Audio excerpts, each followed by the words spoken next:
Bonjour tout le monde. Welcome. Thank you. Bienvenue. I'm so happy to see you here this afternoon. For me, I'm in Germany. I know for some of you it's morning, so I appreciate you being here and being with us today. This is an information session for supervisor information with regards to the YEP program, the Youth Employment Preparation Program. And my name is Amanda MacNeil. I am the Employment Education and Training Coordinator for OutCan Europe.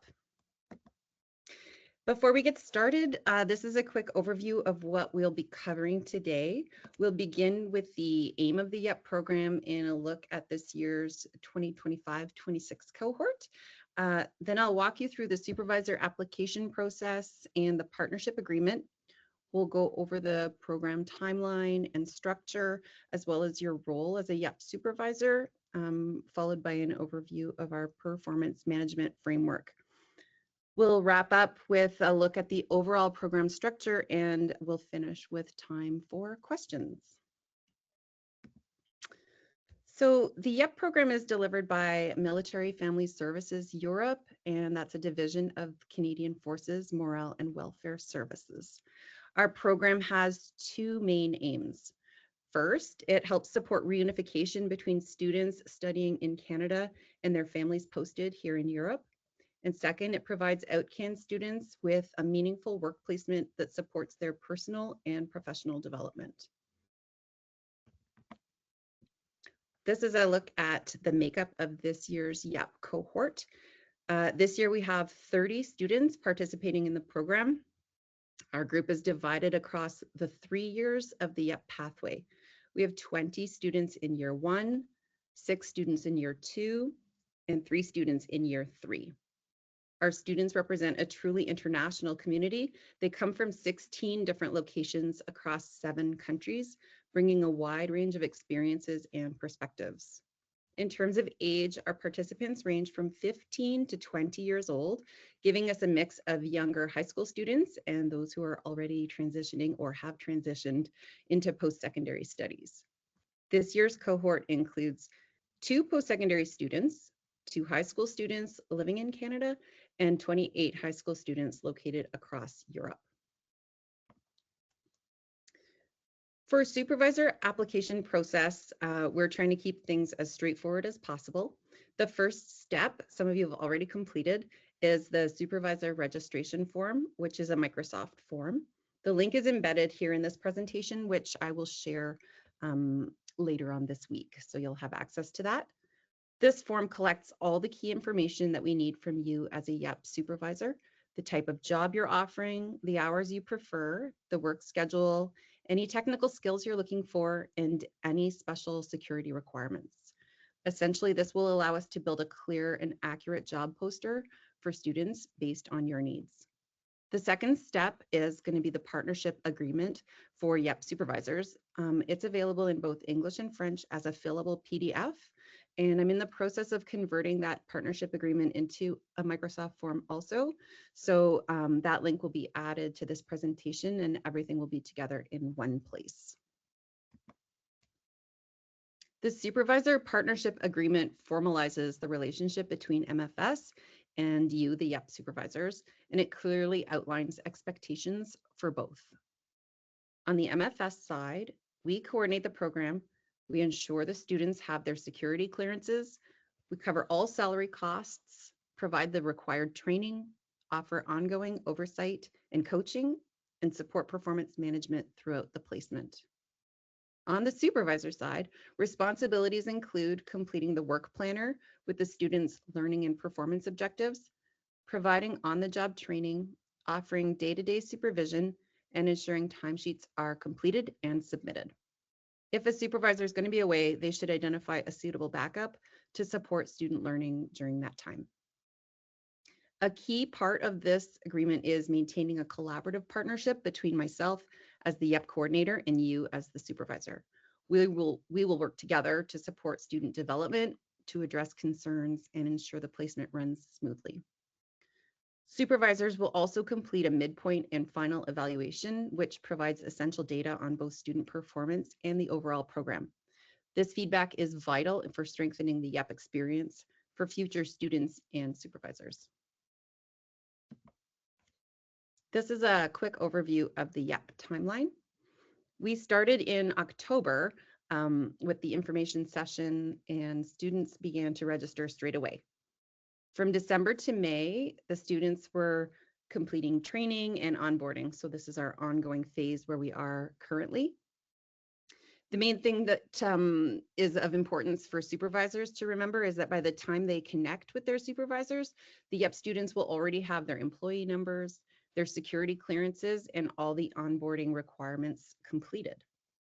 The application and interview period for summer employment will run from March until May on a sliding timeline. And for most supervisors, it really will happen around April to June because high school students won't likely be able to begin placements until late June or early July. Student work placements will run from May to August, depending on their age, followed by final evaluations at the end of August. In September, MFS will review the program and then we'll make any necessary adjustments. From our side, it's essentially a year-long cycle. For the students, it's a significant time commitment running from November through to August. And for supervisors, the timeline is shorter still. In the next few slides, we'll take a closer look at how the active part of the YEP program is organized. The program is built around 4 distinct phases, and I'll briefly outline each one in more detail. When we look at student training, all of it is delivered virtually since our students are spread across so many locations. The training is fully customized for them through My Talent, and it focuses on both soft skill development and job readiness skills. They're working on things like giving and receiving feedback, self-awareness, resume and cover letter writing, and interview techniques. The key skills they'll need not just for YEP, but later on when they return to Canada and enter the labor market. All the students are required to complete this training, and if they don't complete it, they can't move forward into a work placement. So that is absolutely mandatory. In terms of onboarding, almost all students have now finished their new hire procedures.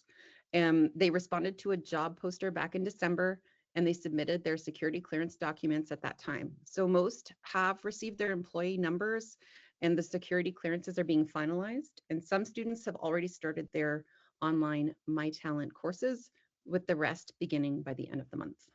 So we are in good stead.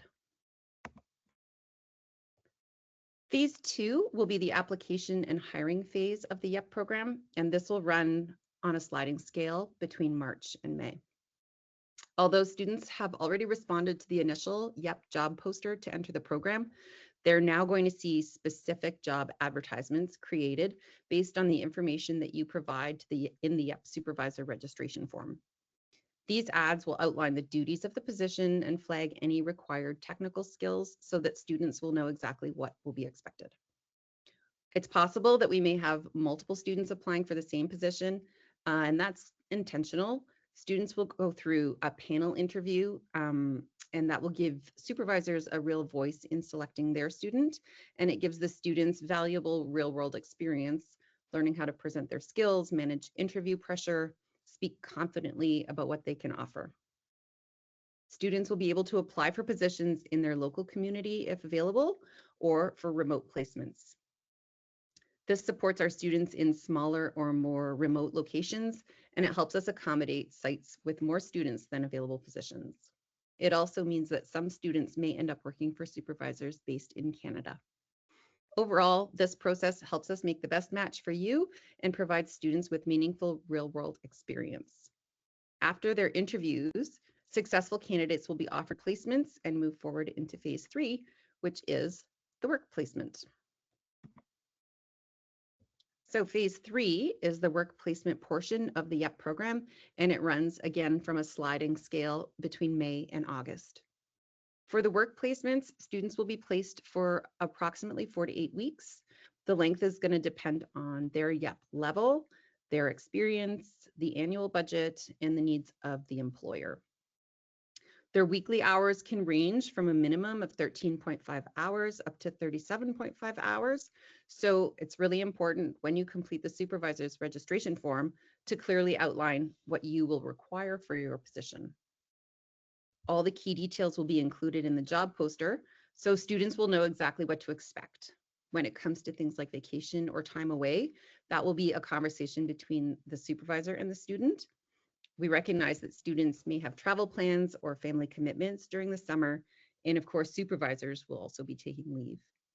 If your placement will have fixed dates, we'll indicate that on the poster so students will only apply if they are available. Otherwise, there can be some flexibility as long as it supports both you and the student. Our goal is to make sure the placement works for everyone while still allowing both students and supervisors the time to enjoy their summer. The final phase is our evaluation. Evaluation is essential for both student development and program improvement. Throughout the placement period, students and supervisors will complete both performance and program evaluations. When we look at the evaluation process, it serves two important purposes.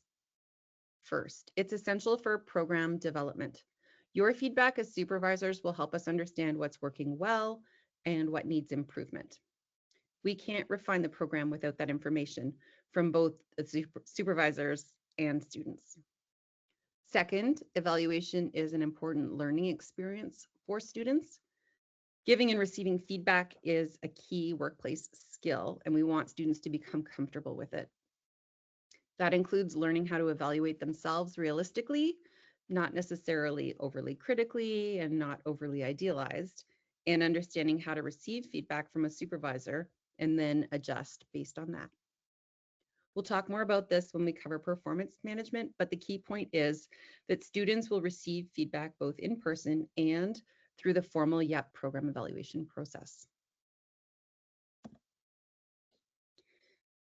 In the past, YEP supervisors have come from a wide range of organizations across our community. We've had supervisors from MFS, PSP, NATEX, and the Canadian Armed Forces, and even Canadian embassies in Europe. This really shows how broad the program's reach is and how many different environments students can learn from. When we talk about mentorship, this is really the heart of your role as a YEP supervisor. I love this quote on our slide. I'm always doing that which I cannot do in order that I may learn how to do it. It really captures what this program is essentially about. Our students are young. They're between 15 and 20 years old, and many of them haven't had much formal work experience, especially if they've been living in Europe for several years. They may have done a bit of babysitting or lawn mowing, but an office environment is brand new for most of them. So we're asking them to step into something unfamiliar, and that takes courage. This is where you come in. We will look to supervisors as mentors, people to help guide and shape the next generation of young professionals. And of course, the benefit goes both ways. You will receive meaningful support at no financial cost to your unit, and the student will gain skills that will serve them far beyond the summer. The most important thing is meeting students exactly where they are. They all come in with different strengths and different levels of experience, and your mentorship will provide the practical, on-the-job learning that we simply can't offer through online training alone. That real-world guidance can make a lasting impact. And it's not just about the workplace. The confidence, skills, and self-growth they gain here will carry into their personal lives, their family lives, and their education. The program will create a ripple effect, and that's thanks to the role that you would play as mentors. The YEP program uses a dual reporting method to ensure students receive consistent support throughout their participation. The formalized reporting structure works hand in hand with our performance management framework, and it helps everyone understand clearly who the student is accountable to. Throughout the entire program, from when they register in October until they finish in August, students will report directly to me as the YEP coordinator. That's their primary reporting line for anything related to the overall program. But during their actual work placement, they also have a secondary reporting duty to you as the YEP supervisor. In that role, you are their employer for the duration of the placement, and the student is accountable to you for daily tasks, expectations, and workplace responsibilities. We emphasize to students that they have two areas of accountability and both are equally important. Finally, the dotted line between us reflects the collaborative relationship we aim for.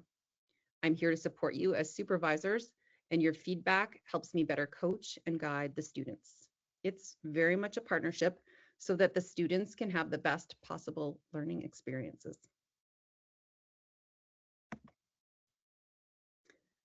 This is our supervisor timeline, and you can see that your involvement in the YEP program is much more condensed compared to the students. As you saw, students participate, from October through to August. But for supervisors, the responsibilities fall in a much shorter and a more manageable time window. We're starting in February. That's where we are right now. And this is the stage where supervisors will attend information sessions and complete the registration forms. If you fill that form out in detail, I'll be able to draft almost the entire job poster for you without needing much follow-up. During this early period, your involvement is very light. You'll simply receive documents that need your review, which is usually the job poster, and then there'll be some scheduling options for the interview period. And that's pretty much the extent of your responsibilities at this early stage. When we move into that sliding area between March and May, that's when the supervisors will take part in the student interview process. This part will be short, straightforward, and scheduled around student readiness.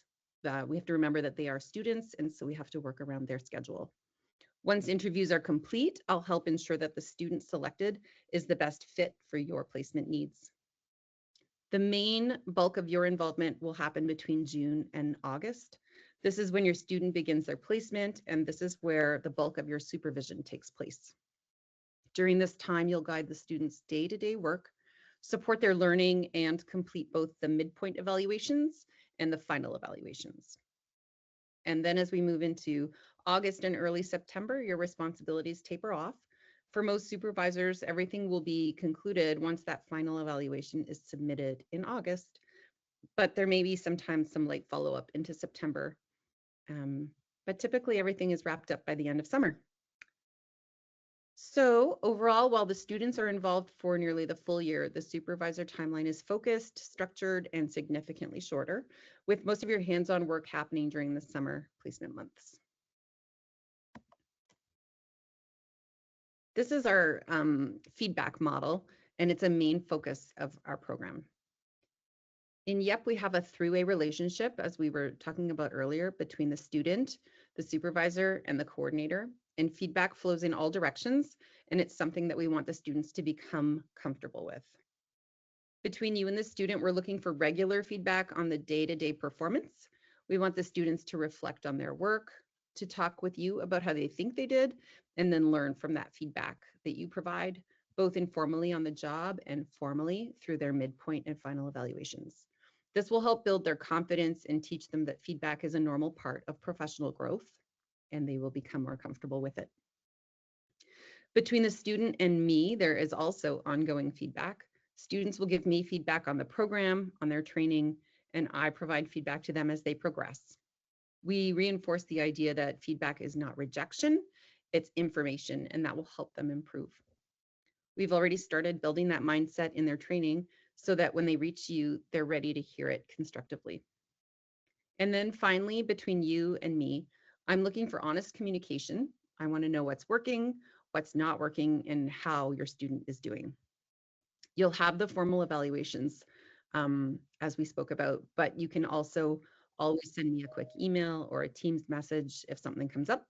It can be positive progress or a concern. Please let me know so I can support you and your student. Overall, feedback is central to the YEP experience, and together we help students learn how to use it and how to grow. Our performance management framework works within the YEP program to help guide performance. When designing this framework, we looked at key performance management policies used across CFMWS and other large organizations. We focused on approaches that are employee-centered, continuous, and meaningful, and that genuinely add value. Those principles guide how we support performance in YEP. Of course, our students are only with you for 4 to 8 weeks, so we're going to be applying this framework on a much smaller scale compared to a full-time employee who's with the organization all year. The goals are pretty simple. to manage performance, to support growth, and to help students achieve meaningful results during their placement. We aim to achieve these goals by setting clear expectations, supporting the students' development, recognizing their contributions, and evaluating progress. For YEP, this happens through ongoing feedback on the job, plus the 2 formal evaluations, and combined, these will give the students structure to understand how they're doing, where they're improving, and what skills they're building. So even though it's a short placement, we're still creating an environment that helps students grow and that aligns with the standards we expect from all of our CFMWS employees. We're also grounding the program in the CFMWS core competencies. I'm not going to read through them, but they'll be in your slide deck, and anyone already in the organization will recognize them. Client-focused, service, communication, teamwork, innovation, and leadership. Before the students start their placements, they'll receive training on these competencies, so they'll know what they look like at an entry level. We use different behavioral indicators depending on the employee level, so they'll understand clearly what's expected of them. The goal is for these competencies to serve as an anchor point, giving the students a clear picture of how to behave professionally in the workplace and what they should be aiming to develop during their placement. Another central piece of the YEP program is student ownership and accountability. This is something that really sets YEP apart. Many students are still quite dependent on their parents for administrative tasks, whether it's for school or other parts of their lives. However, in YEP, we intentionally shift that responsibility to the student. We expect students to demonstrate independence, leadership by managing their own communication, their own deadlines, and their own requirements throughout the program. We very kindly ask parents to step back. Unless there's a major issue or significant change, all the communication is directed only to the student. When we talk about ownership, we mean the student taking initiative and responsibility for their growth and development during the program. It's up to them to engage, to follow through, and to show maturity in how they manage that role. And accountability means students are responsible for completing the assignments, tasks, and activities they're given, both during the training phase and once they begin their placement. Everything from pre-placement training to workplace responsibilities falls under their care. Our goal is to help them develop these essential skills now in a supportive environment so they're better prepared for their future careers. Here's a quick overview of student ownership and accountability and how it is cyclical. We start with the student's willingness to learn and grow in the top corner. Students are taught early on to use a growth mindset so they can approach new or challenging tasks as learning opportunities rather than fearing mistakes. Next, they work on understanding expectations, both through their pre-placement training and through the work planner that they use with you. Once they know what's expected, they move into goal setting with their supervisor, and they are encouraged to set their own goals as well. From there, students are encouraged to use their critical thinking and organizational skills. You're going to assign tasks, and they should ask the clarifying questions. Then they need to take initiative rather than needing step-by-step guidance. This leads them into the plan of action and then into actually completing the work, both the big picture placement responsibilities and their day-to-day tasks. After each task, students are asked to reflect. How did it go? What worked? What would I change? And do I need more information? Then they move into seeking feedback from you so they can improve. And that brings them right back to the start of the cycle, ready to apply what they've learned. Some of our older or returning students move through this cycle quite smoothly, and others may take a bit more time. But with consistent feedback and support, we help them become more comfortable taking ownership of their work and adjusting their performance to meet expectations. And that's all I have from me.